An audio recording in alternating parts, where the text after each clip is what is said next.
Bismillahirrahmanirrahim. Assalamualaikum warahmatullahi wabarakatuh. Selamat datang kembali bersama kami di channel Azril Hidayat. Dalam video ini teman-teman kami kabarkan tentang hasil audiensi dari Forum Guru Honorer Lulus Passing Grade Indonesia dengan BKN terkait dengan nasib dari guru honorer yang sudah lolos passing grade ya, terutama tentang bagaimana nantinya pemilihan formasi P3K guru di tahap 3 atau di tahun 2021. Nah, jadi teman-teman honorer, teman-teman yang termasuk guru induk, kemudian teman-teman yang masuk dalam prioritas 1, 2 ataupun 3, silakan simak video ini hingga akhir karena akan ada beberapa informasi terpenting ya yang berasal langsung dari BKN terkait dengan hasil audiensi dengan Forum Guru Honorer Lolos Passing Grade Indonesia. Namun sebelum itu, bagi teman-teman yang baru saja menemukan channel kami, silahkan jangan lupa subscribe ya dan nyalakan lonceng notifikasinya. Terima kasih. Kita ke pembahasan. Jadi 13 hasil audiensi ini telah diberitakan banyak ya di media online. Namun kami sudah temukan sumber yang valid ya terkait dengan hasil pertemuan ini. Nah, ini adalah hasil ya, laporan singkat dari hasil audiensi Forum Guru Honorer Negeri Lolos Passing Grade Indonesia pada tanggal 29 Juni tahun 2022. Ini dari yang dilakukan di tanggal 28 Juni ya, hari Selasa. Ini diterima oleh perwakilan BKN Pusat.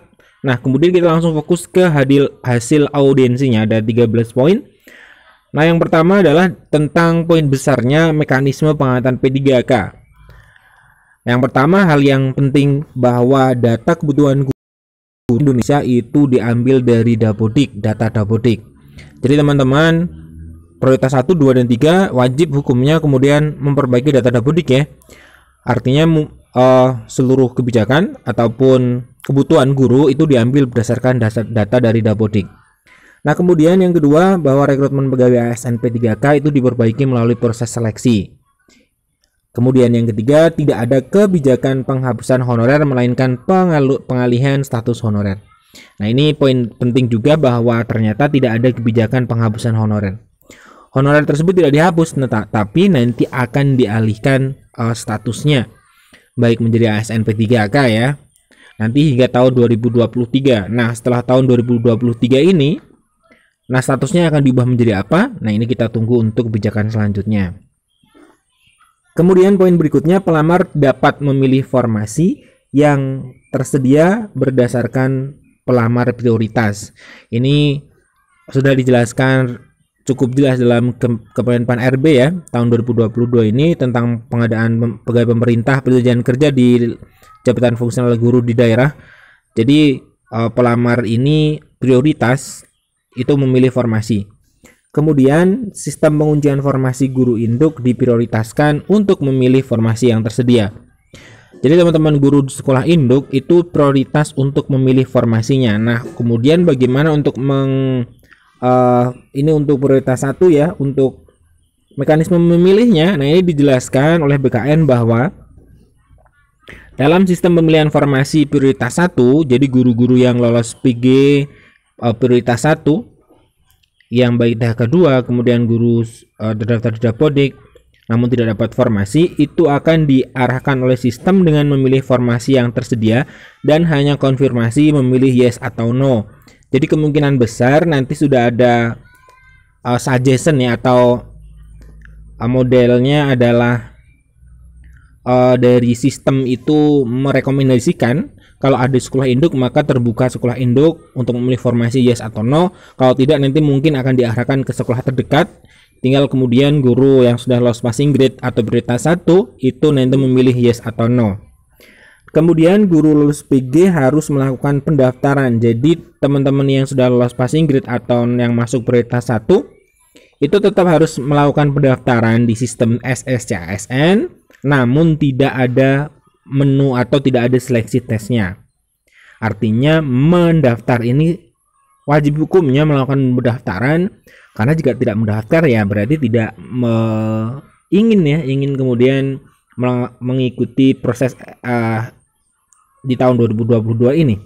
Kemudian belum ada teknisnya dari Kemendikbudristek terkait dengan hal ini dari Kemendikbudristek dan Kemenpan RB yang diintegrasikan dengan SSC-ASN, jadi belum ada karena SSC-ASN ini punya BKN, sedangkan mekanisme teknisnya nanti diatur oleh Kemendikbudristek dan Kemenpan RB, namun belum ada. Kemudian formasi didasarkan pada usulan dan kebutuhan sekolah diajukan oleh BKN dan ditetapkan oleh Kemenpan RB. Jadi sekolah mengajukan ke daerah biasanya seperti itu, kemudian diajukan oleh BKN dan akan ditetapkan oleh Kemenpan.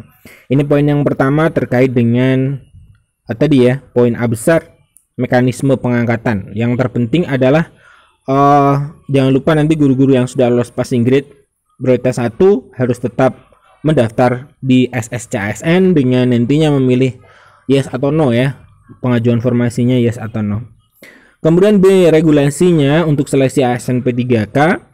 Jadi di sini adalah ada poin penting juga bagi teman-teman yang mungkin sekarang sudah tergeser formasinya, jabatan di sekolahannya sudah digeser oleh teman-teman lain yang sudah menjadi ASN P3K, tapi teman-teman itu passing grade, itu cukup melampirkan surat pernyataan.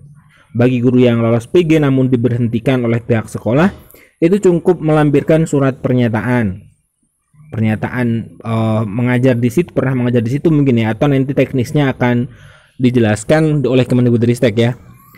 Nah intinya teman-teman yang sudah lolos passing grade itu tidak bisa, artinya tetap bisa diangkat menjadi ASN P3K kecuali sudah meninggal, itu saja ya. Maka walaupun sudah dikeluarkan oleh sekolah tidak mendapatkan jam, itu ternyata masih bisa mengajukan diri untuk diangkat menjadi ASN P3K di tahun 2022 ini.